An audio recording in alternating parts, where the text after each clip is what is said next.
Hello everybody and welcome back to the Leeds Lens. Bit more Strand Larsen news. Shall we get into today? Yeah, we've got a bit more Strand Larsen news to get into. We're also going to be talking a bit about the Piroe bid as well, a bit of an update there. Sky now confirming the bid from Ipswich Town for Strand Larsen has gone in as well. Let's talk a bit about that. And I also, you'll have probably seen if you watched yesterday's video, I want you to talk a bit of a sort of summary of where Leeds United are at this moment in time, why I'm still a bit uneasy about the whole position, why I'm still a bit uneasy, not about other teams, but more about Leeds United.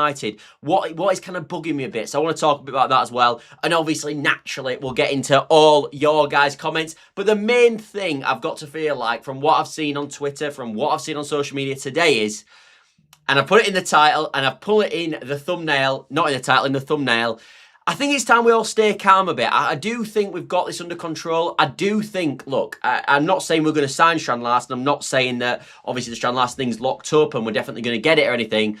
But what will be at the end of the day. And I also think we've got to stay calm with the whole situation personally. However, obviously, I know you guys might disagree with that. Obviously, as well, if you could help the channel by dropping a like, subscribe, all that good stuff does massively help the channel. It's been such a growth period over the last sort of, since the transfer window. So if you could keep supporting me in that journey and give me a like, subscribe, it really pushes the videos out there, really helps the channel. And also, as you can see, I'm closing on 1.7k. I might even, if you guys are really helpful, let me hit that on stream as well. So that might happen as well. So I'm going to keep my eye out for the rest of the video for that. But let's get into your guys' comments. Josh says, evening to you. Agent says, I've done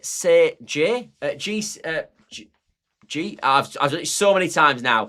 JSL will go to Palace. Maybe, mate. Quite possibly. And I do think, actually, from what we're hearing today, that Leeds United are slightly worried about, obviously, Strand Larsen ended up at Crystal Palace. But let's hope Leeds United can finally get one locked up. Because it does feel like a lot of the time in these situations, we've been linked to these big deals. And I know you guys are with me on this all the way as well.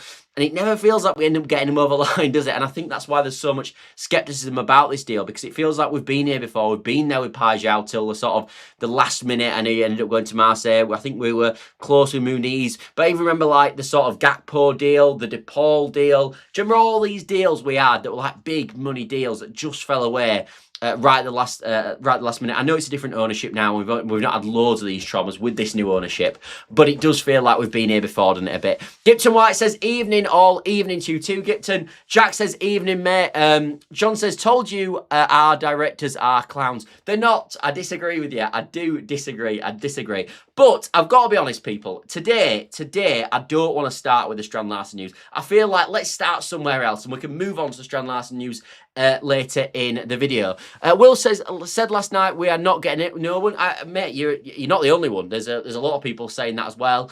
But you know what will be. We are playing quite well at this moment. Anyway, I want to start with this Piroe news. I do want to start with Piroe news because a lot's come out today around the Piroe news. Obviously, we reported on this channel yesterday that, according to Dutch outlets who have been pretty spot on throughout Piroe for the whole amount of time, they said that basically Leeds United have received a bid for Ipswich, for Leeds United striker, obviously Piroe, from Ipswich, and it was a permanent bid. Well, today that was confirmed by a number of outlets, but mainly, probably most trustedly of all these sources, Sky Sports have said it today. And although Sky Sports now we tend to call slow sports because they never seem to get stuff on time, when they do stay stuff, it does stick, and it is obviously double, triple checked, so we can bet your bottom dollar that there's probably something in this. And as I said, according to Sky Sports, Ipswich have made a permanent move for Piroe. Now, the whole thing with Piroe, and it will always be, and I think this is where we're at with Piroe, aren't we? Is can he be convinced? I said yesterday that, look, I don't think going to Ipswich is a bad move for Piroe. I do think Ipswich are going to get promoted.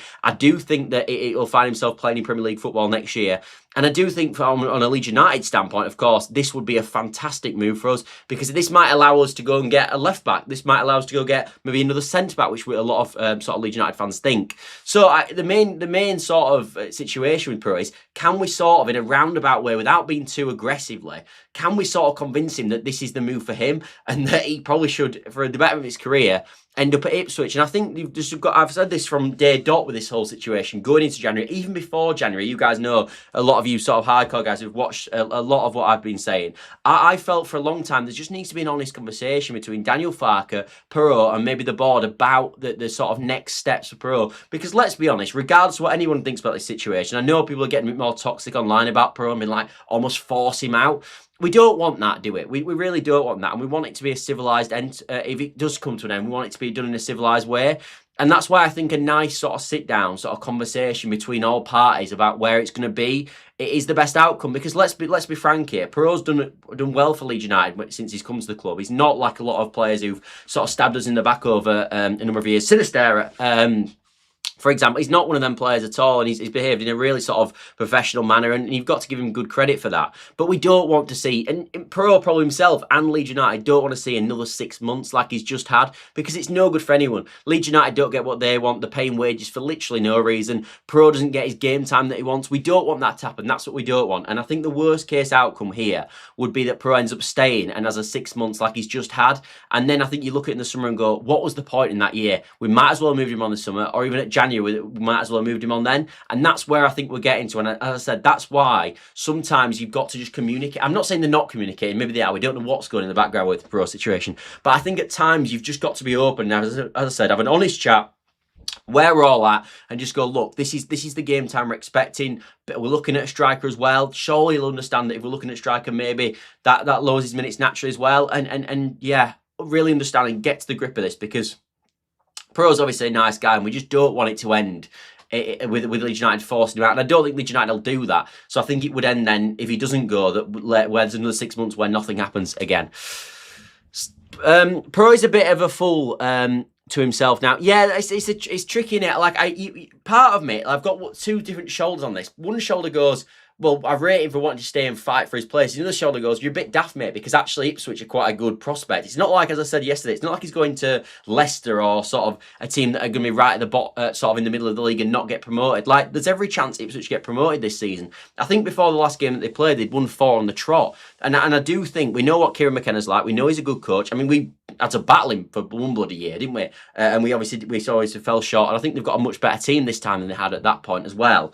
So, look, for me, we've just got to come to a sensible solution. And I don't think the sensible solution is for him to stay at the football club. I really don't think it is. So hopefully this can get through. And I do think, to be fair, maybe we say the opposite, but I do think, like with Leeds United, where we said Strand Larsen must have been keen on the move to Leeds United, otherwise Leeds United wouldn't have bidded. Surely there's something on the Ipswich's level where they've seen some sort of feedback from Piroe that he might come. Otherwise, why would they even bother bidding? They surely just wouldn't bother. And obviously, with the Strand Larsen situation, we found out a few days later, after we found out the bid, that obviously from David Ornstein, that Strand Larsen would be interested in the move, which was obvious because, again, why would Leeds United have bidded? So I'm hoping in the same situation with Strand Larsen, I'm hoping here, surely there is some indication that Piroe would go to Ipswich. Otherwise, why would they bother even bidding in the first place? I think we'll pull it off this time, says Martin. Interesting. I'm assuming that's about Strand Larsen. BMG, nice to see in the chat, mate, says, I do think that Piroe is not quite at Premier League level, but I would have liked to see him get a chance. Fight maybe could have used him a bit more. Clearly doesn't think he's Prem level. Yeah, I know what you mean, mate. I know what you mean. But it's like we were talking about with Tanaka. I don't think Piroe's going to work because I know he's a good finisher and I get that. But I don't think he's going to work because of the stuff we've talked about in the past. And I don't want to go over it again. But in terms of like his physical attributes, the sort of striker that he is in terms of profile wise, he's not a big sort of hold up striker. He's not like a big tall guy, which we obviously play with at this moment in time. He wouldn't help but to take down the long ball. So we know the attributes don't really fit with Piroe. So and it's kind of the same situation as I said with Tanaka yesterday, where we're almost not a charity. So yes, look, Piroe's done a really good job to help us get into the division, and fair credit to him. But in the same regard, we aren't a charity, and we've got to do what's best for us.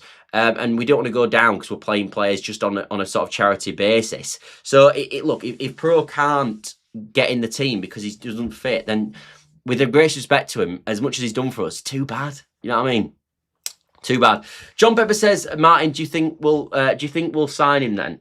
Let's have a look what he has to say. BMG says, if I was Strand Larsen, I wouldn't touch Palace with a barge pole. Yeah, you've been really good for Palace recently. I know they're a bad run, but you really think they're crap, don't you, BMG?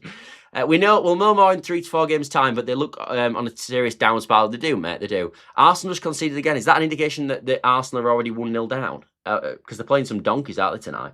BMG says, John Pepper, make a bet with him. BMG, one signing in January told you that there's no more coming in. We will see, John Pepper. I'm sort of talking to you guys through this. Agent says, with Calvert-Lewin on a 100k week wage, what do you think we're going to pay to Strand Larsen? I don't think it'd be that as much, mate. I don't think it'd be that much. Obviously, stuff that you got to bear in mind with Calvert-Lewin naturally, which I'm sure you're all aware of, is obviously Calvert-Lewin was a free agent, and obviously free agents, you don't pay a transfer fee, so it's kind of expected with the agent that because it's a free transfer, you're going to pay more in wages. We look like if we are going to sign Strand Larsen, it's probably going to be around the £40 million mark, so I don't think you'd be on the same level of wage, in my opinion. I think you'd be looking at maybe... I think you're looking a lot. You're probably looking at 60 to 80,000. It's probably in that ballpark. I don't think you'd be quite reaching 100, mate, if I'm being honest. But I could be wrong. John Pepper says, well, I was wrong, my friend, but this is the last one, mate. Yeah, he's not convinced. Shall we talk about Strand Larsen then? Because we've caught a cover Piroe there. And I do think I haven't seen a lot of people saying that we should keep Piroe, I must admit. So poor Piroe, but, you know, I think everyone sort of accepts that it's probably not going to work. Anyway, where are we at with Strand Larsen? Where are we at? It does feel a bit Piroe at this moment. It does feel like, oh God, Strand Larsen again. But you know, that is the news. And we said yesterday, obviously, and I've said this for a few days now as well, that I do think it's Strand Larsen or bust. And if you listen to and you sort of read between the lines of what people have been saying today, the journalists, it's so obvious it's Strand Larsen or bust, and for me, it's just absolutely obvious it's going to be Strand Larsen or nothing.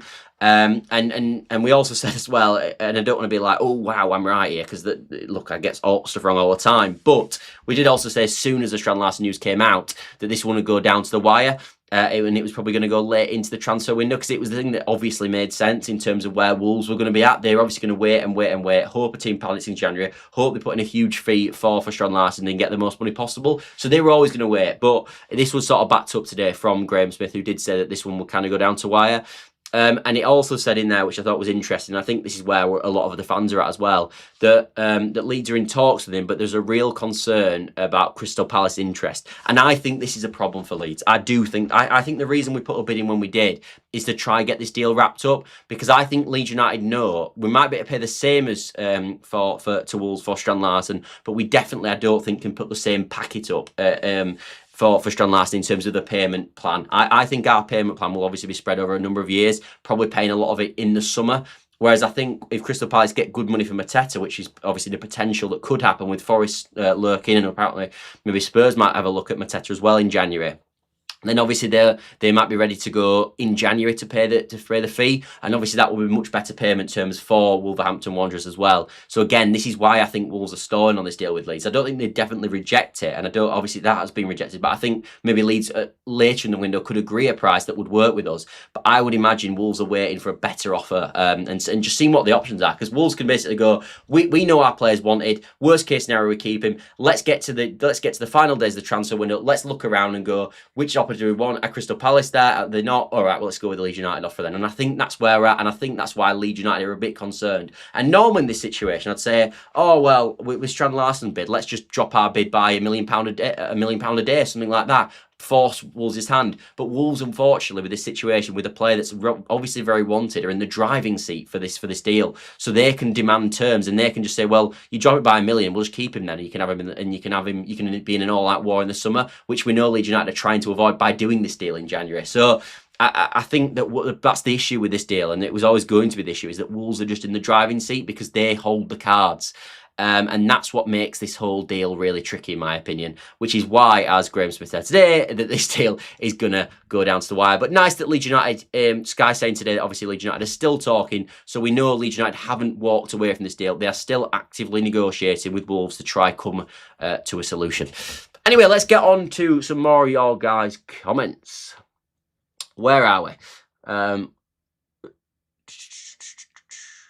And Adam Blunderwood, you, John, on a real, do you actually just despise our board? Because they haven't done that much wrong, mate. We were talking about this the other day. Like, realistically, we got relegated. We were in an absolute mess. We had relegation release clause contracts that were all over the gaff. Looked absolutely horrendous. We had people living on a free. We had Jack Harrison gone. I know he's not particularly good, but we had Aronson going, Warber going. It was just Sinistera refusing to play a football club. Adams demanding that he left as well. It was that summer. Remember when we got relegated last time was a mess. Since that point, they've got us 90 points with a pretty good team. All right, we didn't quite get promoted, but we got quite close to getting promotion. I think we can all agree with that. Even people that don't like Fark and don't like the board. And then second season we got promoted. In this third season, to be fair, with the money we've been able to spend with the PSR, I think we've bought quite well. I think we're in a good position at this moment. So really, are we talking about the board being that bad?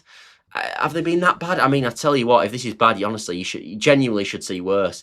Gipton White says, if we sign him for 40 million, we'll get at least 10% fee anyway, so offsets the wages a little. Yeah, true. Palace may recover, but then they've not won they've not won at all during our unbeaten run. They lost Guehi, losing their manager, losing Mateta. The dressing must be awful. If they don't win soon, they're doomed. I actually did see with this BMG, and this is probably going towards what you're thinking about Crystal Palace. And as I said, I get why they're in free fall. I can understand that. They're losing big players at this moment, and there's upsets with some of their better players as well. And obviously Eze going to summer is even a massive thing. I don't think Pino, who's come in, has done all right, but I don't think he's quite the replacement for Eze. Of course he's not.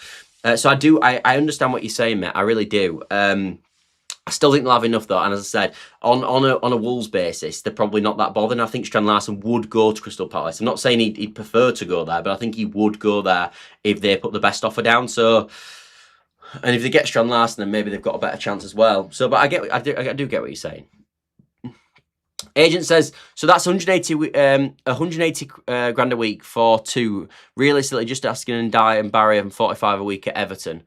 Yeah, but they signed deals at different points in their careers, mate. I don't think Barry's stock, in my opinion, was at the level that Strand Larsen is at this moment in time. And with Calvert-Lewin as well, of course, he was free. Whereas again, Ndiaye and Barry both cost few. And again, I don't think Ndiaye stock when you bought Ndiaye was at the point of a Strand Larsen, in my personal opinion. He was doing okay in France, but he wants to stay in the world on fire. However, I do agree that obviously Ndiaye's become a really, really good player for you guys. I actually think he's your best player, to be honest. But let's be frank here, if Ndiaye agreed a new deal today, he's going to be on over 100 grand a week easily because he's that good.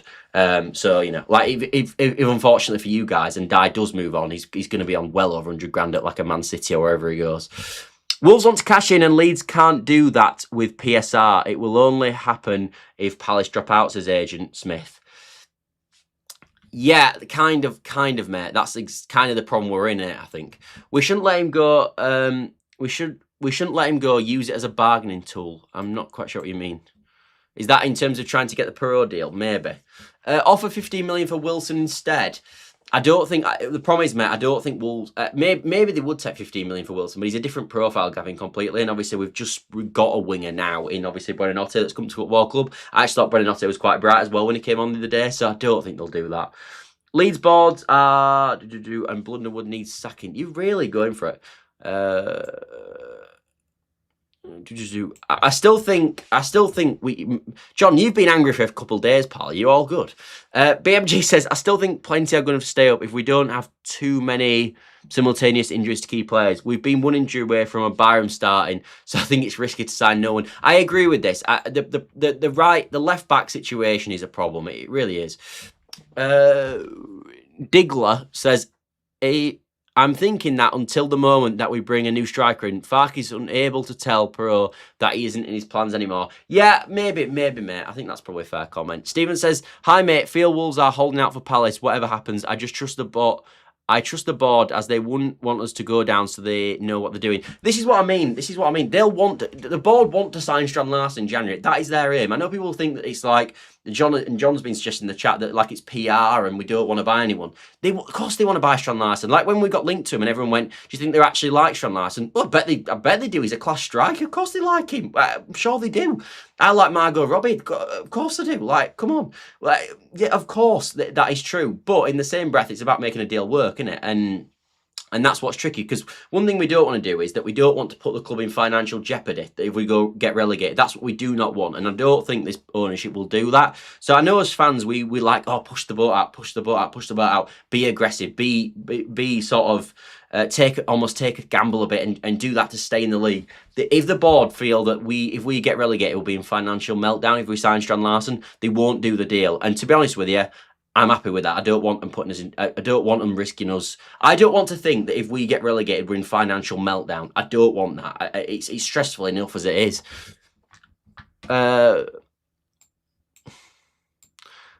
John Pepper is actually usually relatively left-handed. He must have been on the Sherry tonight. Mate, he must be on the Sherry for the last few days. BMG, I don't like Sherry. Wolves are waiting for the Palace to offload Mateta to Forest, and then they'll meet their valuation in cash. Adrian, I agree with you, mate. I think that's where we're at with this. I think that realistically, Wolves know that probably what's going to happen is Mateta's going to leave Palace, and that will open the funds to obviously sign Strand Larsen. But naturally, they know it's like a chain in house, isn't it? When this house sells, you can then do this, and that's kind of how it's working here. Like you've got to when that deal gets done, Wolves go, oh well, now you'll have the money to buy Strand Larsen, and that's kind of where we're at. But obviously, they can't do that until that gets moved on. Bloody hell, if he goes to Crystal Palace, I would love it if they get relegated. Yeah. Yes, Scott, I'm fine, lad. Good, mate. And nice to hear. Nice to hear that you're all right, John. Nice to hear. Is it just the transfer winning that's winding you up, mate? That's it. We're good. BMG says, I think it's pretty rare that a January signing could turn a team around. Van Dijk, maybe, but generally, I think it's more about covering weak spots. The point that JSL won't save. The point being that JSL won't save Palace. You really have got it out for Palace over the last few days, mate. I hope you're right, because that will be fantastic. But I still think, in my opinion, that West Ham are much more likely to get relegated than Crystal Palace. I know the form is what it is, but I think that Palace squad's better than West Ham's, and I think that West Ham have proven over a long period of time that they're really crap. Whereas I don't think Crystal Palace have. This has been a 2 or 3 month thing. Gibson White says maybe you should change your name from John Pepper to John. John Salt. John's getting a lot of attacks in the chat, but he's taking it like a champion. That's what we want. There is no jeopardy if we go down. We will be rich because a lot of our players will be sold, says Wilf. Yeah, to an extent, mate, but obviously with Matt, naturally, if we sign Strand Larsen, what we don't want is us paying 40 million for Strand Larsen if we get relegated. So if the deal's going to be together, it has to be loan with an obligation if we stay in the league. That if we stay in the league has to be there, because as much as I like Strand Larsen, as much as he'd be brilliant in the Championship, we can't have a situation where we're buying Strand Larsen for £40 million and we're getting relegated that summer. That summer would be a financial meltdown, because in his contract he'll obviously want a relegation release clause. So what would end up happening is you'd be paying 40 million this summer, and then you'd be selling him the same summer for 25 million and losing just 15 million quid straight away. That can't happen. Some talk about Margot Robbie. BMG says, I think most fans are disappointed with the summer window, especially at the end to it, but over time it's been proven to be okay. Bornau, Justin and BL all playing key roles. Yeah, true. Yeah, I agree. I was quite annoyed with the transfer window of the summer, especially late on. I think part of that was obviously because we've talked about it again, but I think part of that was obviously because what Prague had almost said in that interview before the Everton game that annoyed us all, because he was like, oh, deals happen late and we're expecting to do business late, and then basically not happened. 40 million madness goalkeeper and maybe 2 loan signings to strengthen the squad. Then group in the summer. Crazy money for an average player. None of the top sides showing an interest. If the top sides were showing an interest, though, Pat, then we wouldn't be able to get him. So that's the thing you got to bear in mind. I honestly never thought it would happen. I hope it does, but it seemed a bit unrealistic. Is this a Strand Larsen deal? Can I tell you where I'm at with the Strand Larsen deal if this is going to happen? This is where I'm at. I don't think we're going to... I've been thinking this all since the start of it. I don't think we're going to end up starting Strand Larsen. I'm not saying it's over, and I'm not saying we won't, but if I was to add a gun to my head right now and someone went, if you get this wrong, I will shoot you in the skull, I would say we aren't going to sign Strand Larsen in January. That's my feeling. If you want my honest feeling, I don't think it happens. That doesn't mean it's not going to happen. It's just my feeling. And I hope it does. Of course I do. Over 23 or so games, Palace have been tried for the last 11 or so. That's why I think they're in trouble. The manager coming out and saying what he said is a huge red flag. Yeah, it is. It is. Let's move on and I want to talk a bit about, we've talked a lot about transfers recently, so I do want to talk a bit more about where I'm at with this Leeds United squad at this moment in time, and I think you guys will be interested in this conversation. I was going to bring it into yesterday's show, but kind of we went over the timeline.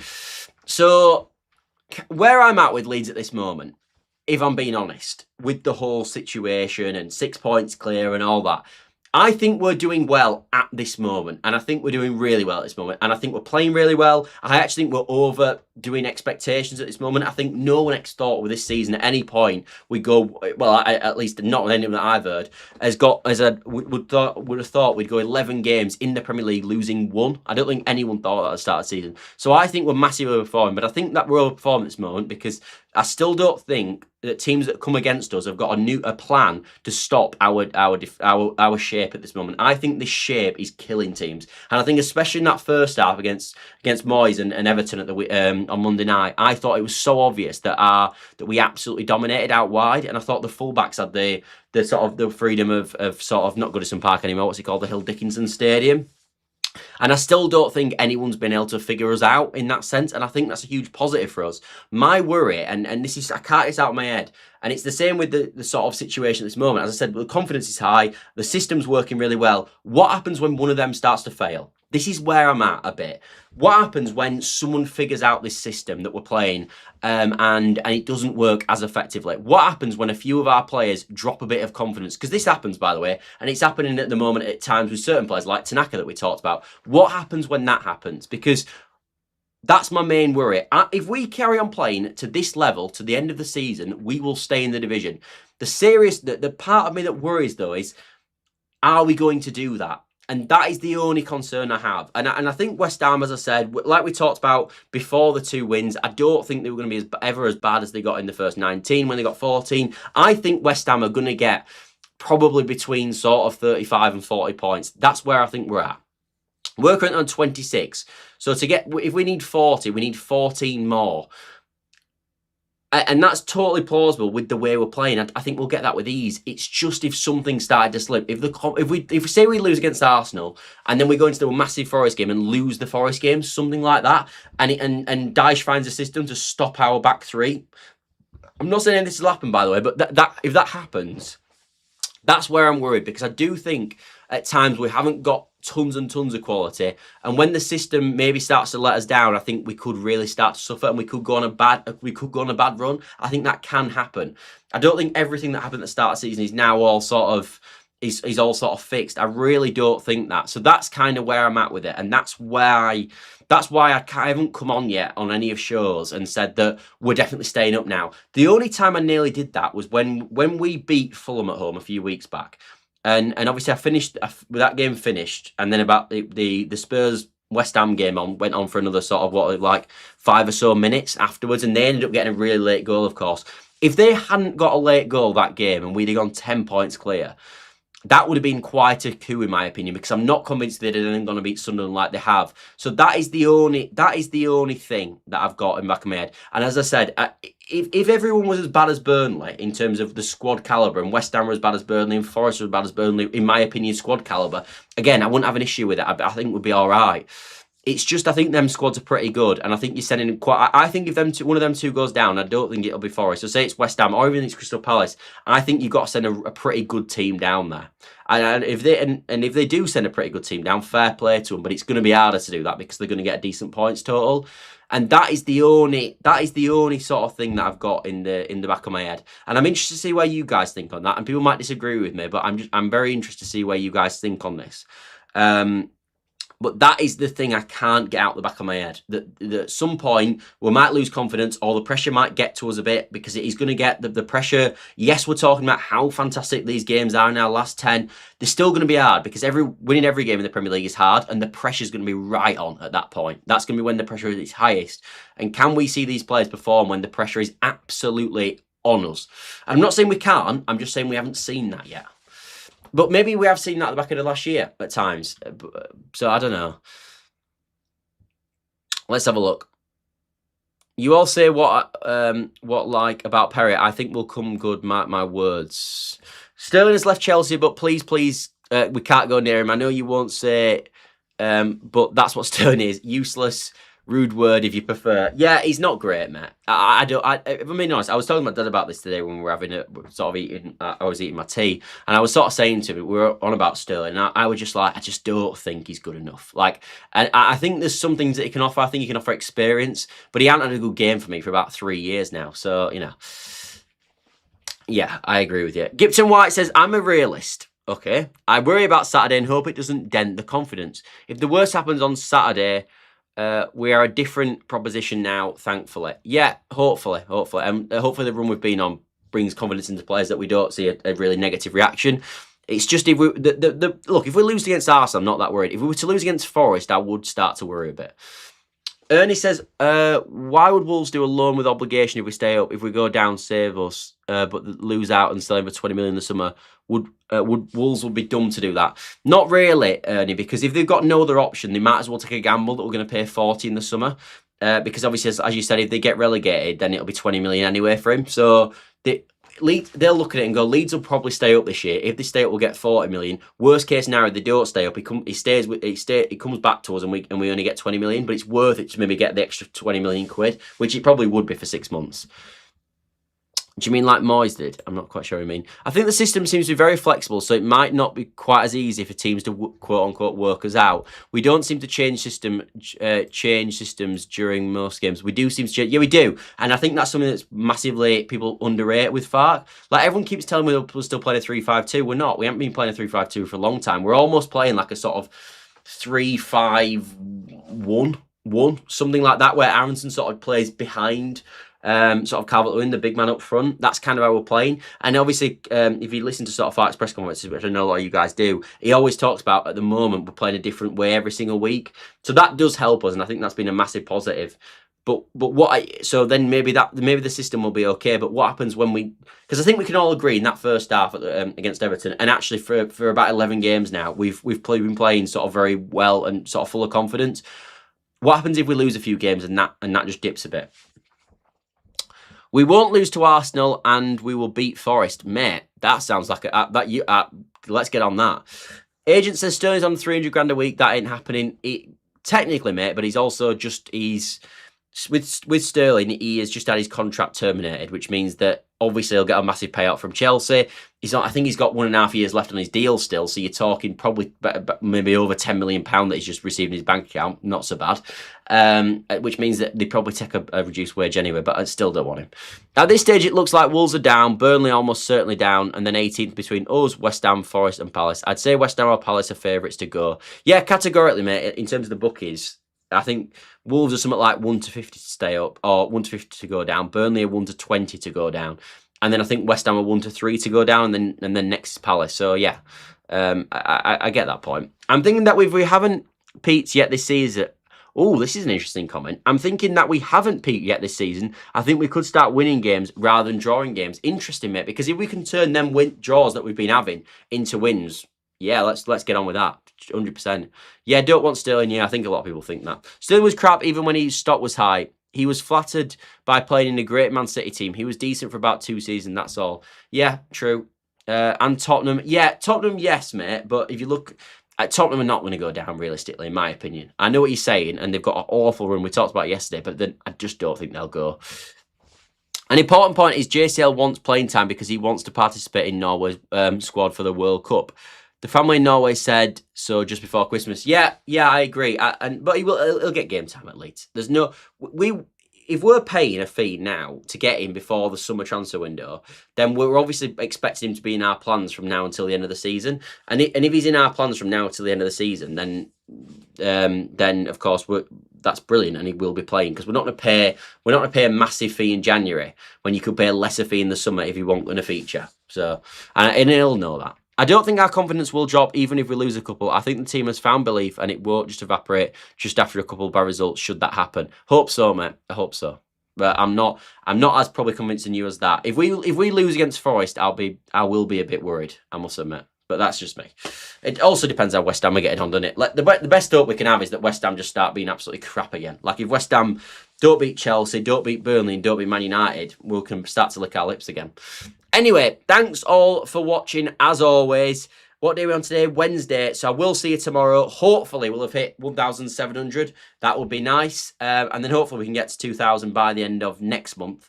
But other than that, I shall see you all later, everybody. I'll see you all later, everybody. But also, if you could help the channel, as I said, by dropping like, subscribe, all that good stuff does massively help the channel. It's been, as I said, it's been such a growth period, and the sport's just been ridiculous throughout this transfer window. So if you could continue to help us, that would be brilliant. Because I'm a small channel, like I always say, a few more likes on a video, it goes, wow, what a video this is. I'll give it to everybody in the Leeds space, and then I get loads of views, and it's class. So if you could do that, that'd be sick. Anyway, as I said, we'll see you tomorrow. Back again, of course, at 8 p.m, talking about a bit more Leeds United. And we might even talk about the Arsenal game in a little bit of a preview style in the next game. Anyway, see you later, everybody. Bye for now. Oh, and thanks for watching. Never forget to say that. See you later.